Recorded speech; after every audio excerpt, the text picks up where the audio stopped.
शिव जी की छोटी सी कहानी सुनकर आप क्रोध करना छोड़ देंगे। महर्षि दाधीची के पुत्र का नाम था पीपलाद। हालांकि वह सिर्फ पीपल का ही फल खाया करते थे, इसीलिए उन्हें पीपलाद के नाम से पुकारा जाता था। अपने पिता की ही तरह पीपलाद भी बहुत तेजवान और तपस्वी था।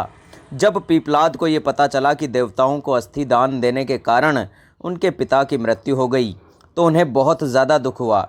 आग बबूला होकर उन्होंने देवताओं से बदला लेने का निश्चय किया।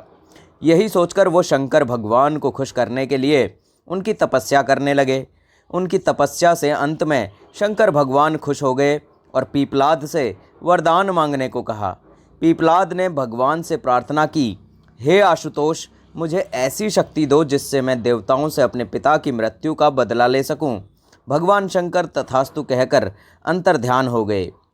उनके अंतर्ध्यान होने के तुरंत बाद वहाँ एक काली कलूटी लाल आंखों वाली राक्षसी प्रकट हुई। उसने पीपलाद से पूछा, स्वामी आज्ञा दीजिए, मुझे क्या करना है। पीपलाद ने गुस्से में कहा, सभी देवताओं को मार डालो।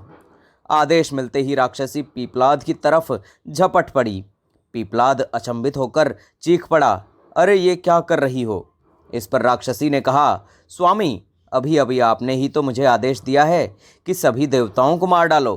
मुझे तो सृष्टि के हर कण कण में किसी ना किसी का वास नजर आता है। सच तो यह है कि आपके शरीर के हर अंग में कई देवता दिख रहे हैं मुझे, और इसीलिए मैंने सोचा कि क्यों न शुरुआत आपसे ही करूं। पीपलाद भयभीत होकर उठ पड़ा। उन्होंने फिर से शंकर भगवान की तपस्या की। भगवान फिर प्रकट हुए।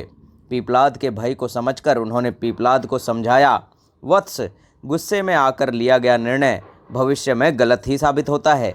पिता की मृत्यु का बदला लेने की धुन में तुम ये भी भूल गए कि दुनिया के कण कण में भगवान का वास है। ये सुनते ही पीपलाद का क्रोध शांत हो गया और उन्होंने भगवान से क्षमा मांगी। इस तरह एक बार फिर देवत्व की रक्षा हुई। अंत में दोस्तों, चैनल को ज़रूर सब्सक्राइब कर लीजिएगा।